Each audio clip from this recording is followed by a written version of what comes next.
وَلَقَدْ يَسَّرْنَا الْقُرْآنَ لِلذِّكْرِ فَهَلْ مِن مُّدَّكِرٍ۔ السلام علیکم ورحمۃ اللہ وبرکاتہ۔ الحمدللہ کفا والسلام علی عبادہ الذین اصطفیٰ، اما بعد۔ محترم ناظرین کرام، آسان درس قرآن کے اندر 11ویں پارے کا تیسرا رکوع ہے، جس کے اندر سورہ توبہ سورہ نمبر 9 کی 8 آیتیں ہیں، آیت نمبر 111 سے آیت نمبر 118 تک۔ اعوذ باللہ من الشیطان الرجیم، بسم اللہ الرحمن الرحیم۔ ان اللہ اشتری من المؤمنین انفسهم واموالهم بان لهم الجنہ یقاتلون فی سبیل اللہ فیقتلون ویقتلون وعدا علیہ حقا فی التوراۃ والانجیل والقرآن ومن اوفی بعہدہ من اللہ فاستبشروا ببیعکم الذی بایعتم بہ وذلک هو الفوز العظیم۔ بے شک اللہ نے مومنوں سے ان کی جانیں اور ان کے مال جنت کے بدلے میں خرید لیے ہیں۔ وہ اللہ کی راہ میں لڑتے ہیں، پھر وہ قتل کرتے ہیں اور قتل کیے جاتے ہیں۔ یہ جنت کا وعدہ توریت اور انجیل اور قرآن میں اللہ کے ذمے سچا وعدہ ہے، اور اللہ سے زیادہ اپنا وعدہ کون پورا کرنے والا ہے؟ لہٰذا تم اپنے اس سودے پر خوش ہو جاؤ جو تم نے اللہ کے ساتھ کیا ہے، اور یہی بڑی کامیابی ہے۔ التائبون العابدون الحامدون السائحون الراکعون الساجدون الآمرون بالمعروف والناہون عن المنکر والحافظون لحدود اللہ وبشر المؤمنین۔ وہ مومن توبہ کرنے والے، عبادت کرنے والے، تعریف کرنے والے، حمد کرنے والے، روزہ رکھنے والے، رکوع کرنے والے، سجدہ کرنے والے، نیکی کا حکم دینے والے، برائیوں سے روکنے والے، اور اللہ کے حدود کی حفاظت کرنے والے ہیں۔ اے نبی صلی اللہ علیہ وسلم، آپ مومنوں کو خوشخبری سنا دیجئے۔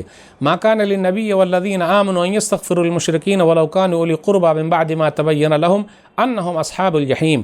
نبی صلی اللہ علیہ وسلم اور ایمان والوں کو یہ زیبا نہیں ہے کہ وہ مشرکوں کے لیے دعائے مغفرت کریں، اگرچہ وہ ان کے قریبی رشتہ داری ہو، جبکہ ان پر یہ بات واضح ہو چکی ہے کہ بلا شبہ وہ دوزخی ہیں۔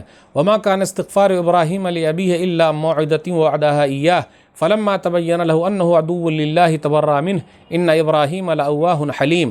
اور ابراہیم کا علیہ السلام اپنے باپ کے لیے دعائے مغفرت کرنا تو ایک وعدے کی وجہ سے تھا جو اس نے، یعنی ابراہیم علیہ السلام نے اپنے باپ سے کیا تھا، مگر ان پر یہ بات واضح ہو گئی کہ وہ اللہ کا دشمن ہے تو وہ ان سے بیزار ہو گئے۔ بے شک ابراہیم علیہ السلام بڑے نرم دل، نہایت بردبار تھے۔ وما کان اللہ لیضل قوما بعد اذ ہداہم حتی یبین لہم ما یتقون ان اللہ بکل شیء علیم۔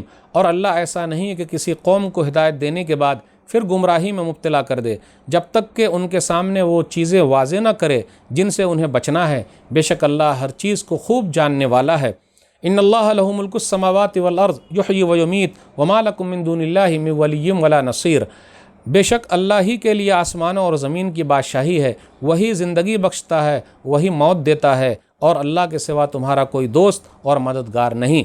لقد تاب اللہ علی النبی والمہاجرین والانصار الذین اتبعوه فی ساعة العسرة من بعد ما کاد یزیغ قلوب فریق منہم ثم تاب علیہم انہ بہم رؤوف الرحیم۔ بے شک اللہ نے نبی صلی اللہ علیہ وسلم اور ان مہاجرین و انصار پر مہربانی فرمائی جنہوں نے سختی کے وقت بھی آپ صلی اللہ علیہ وسلم کی پیروی کی، اس کے بعد کہ ان میں سے ایک گروہ کے دل ناقابل برداشت مشقت کے باعث ٹیڑھے ہو جانے کے قریب تھے، پھر اللہ نے ان پر مہربانی فرمائی۔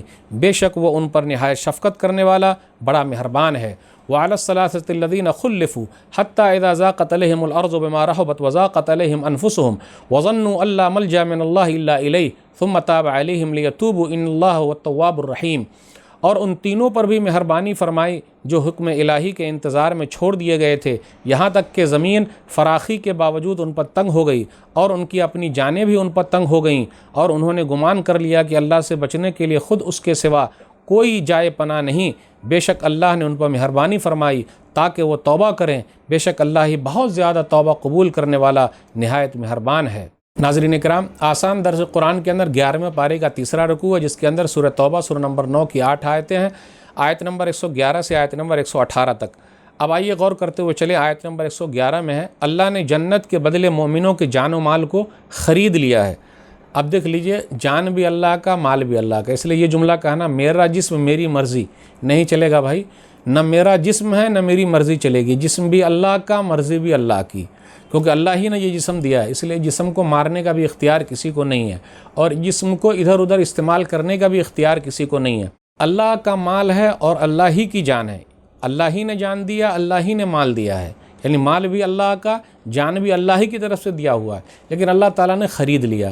اب دیکھ لیجئے اللہ کتنا بڑا مہربان ہے، ایسے جملے کا استعمال کیا، یہ اللہ کی رحمت ہے، اللہ کا فضل و کرم ہے، اور اللہ تعالیٰ کا یہ سچا وعدہ توریت میں بھی ہے، انجیل میں بھی ہے، قرآن میں بھی ہے، اس لیے کہا جا رہا خوش ہو جاؤ، یہ بہت بڑی کامیابی ہے۔ اس کے بعد نیک لوگوں کی صفات کا تذکرہ، توبہ کرنے والے، عبادت کرنے والے، اللہ کی تعریف کرنے والے، پھر اسی طرح سفر کرنے والے، روزہ رکھنے والے، رکوع کرنے والے، سجدہ کرنے والے، بھلائی کا حکم دینے والے، برائیوں سے روکنے والے، اور اللہ کے حدود کی حفاظت کرنے والے، لگ بھگ 9 صفات کا تذکرہ، 9 خوبیوں کا تذکرہ ہے۔ یہی لوگ کامیاب ہونے والے ہیں۔ اب غور کرتے ہوئے چلیں، ایک ہے السائحون، سیاحت کرنے والے، سفر کرنے والے، اس کا معنی روزہ رکھنے والے۔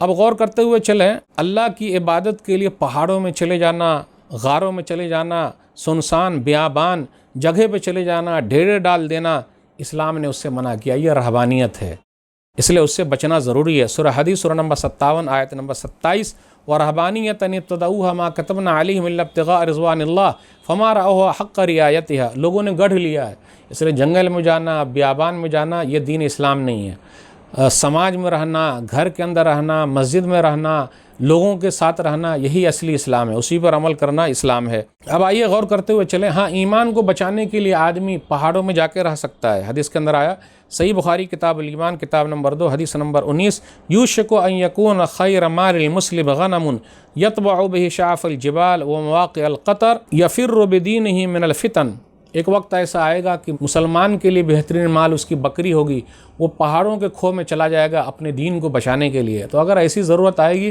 تو آدمی جا سکتا ہے، اس میں کوئی حرج کی بات نہیں ہے۔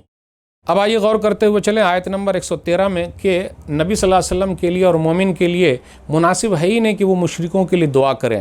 نبی صلی اللہ علیہ وسلم نے اپنے چچا کے لیے دعا کی، ما کان للنبی والذین آمنوا ان یستغفروا للمشرکین، ابو طالب کے لیے دعا کی، مرنے کے بعد بھی دعا کی، تو اللہ تعالیٰ نے منع کر دیا، جس کا تذکرہ صحیح مسلم کتاب الایمان کتاب نمبر 1 میں حدیث نمبر 24 کے اندر ہے، تو اللہ نے منع کیا، تو نبی صلی اللہ علیہ وسلم رک گئے، تو وہی کہا گیا مناسب نہیں، وہ تو جہنمی ہے۔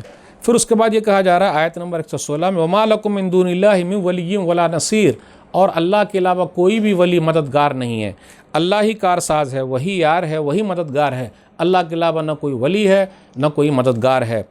اب اس کے بعد یہ بیان کیا جا رہا ہے کہ فی ساعۃ العسرہ، غزوہ تبوک کو تنگی والا غزوہ کہا جاتا ہے۔ یہ کیوں؟ تنگی کا وقت کہا گیا ہے، فی ساعۃ العسرہ، تنگی کا وقت، اس لیے کہ موسم بہت گرم تھا، فصلیں پکی ہوئی تھی، سفر لمبا تھا، وسائل کی کمی تھی، یہ 4 چیزیں، اس لیے اس کو جیش العسرہ بھی کہا جاتا ہے، تنگی والا قافلہ۔ اس کے باوجود بھی جو پکے مسلمان تھے وہ گئے، جو 3 لوگ پیچھے رہ گئے تھے جو سچے مسلمان تھے ان کا ہی تذکرہ آ رہا آیت نمبر 118 میں، وَعَلَى الثَّلَاثَةِ الَّذِينَ خُلِّفُوا، اس لیے اس سورہ کا نام سورہ توبہ رکھا گیا، یہی آیت نمبر 118 کی مناسبت ہے کہ وہ 3 لوگ ایسے تھے جو پیچھے رہ گئے تھے، اور کعب بن مالک، ہلال بن امیہ، مرارہ بن نبی، یہ تینوں ہیں رضوان اللہ علیہم اجمعین، یہ پکے سچے مسلمان تھے، سب کچھ ان کے پاس تھا، لیکن وہ لوگ پیچھے رہ گئے، انہی لوگوں کا تذکرہ ہے۔ اور بالآخر یہ ہوا 50 دن تک ان کو الگ تھلگ کیا گیا، 40 دن کے بعد کہا گیا بیویوں سے بھی الگ ہو جائیں، 50 دن تک تمام مسلمانوں سے الگ تھلگ رہے۔ اللہ تعالیٰ نے ان لوگوں کی توبہ قبول فرمائی، اور ان لوگوں کی توبہ ایسی ہے قیامت تک ان کی توبہ پڑھی جاتی رہے گی، اللہ تعالیٰ سچے لوگوں کے ساتھ ہے۔ صحیح بخاری کتاب المغازی کتاب نمبر 64 میں حدیث نمبر 4418 میں لمبا واقعہ کعب بن مالک رضی اللہ تعالیٰ عنہ کا، تو پتہ یہ چلا کہ اللہ تعالیٰ سچے لوگوں کے ساتھ ہے، سچے لوگوں کی توبہ قبول کرتا ہے، اور اللہ ہی توبہ قبول کرنے والا ہے۔ اس لیے میرے بھائیوں، کبھی بھی جھوٹ نہیں بولنا، سچ کہنا، سچے لوگوں کے ساتھ رہنا۔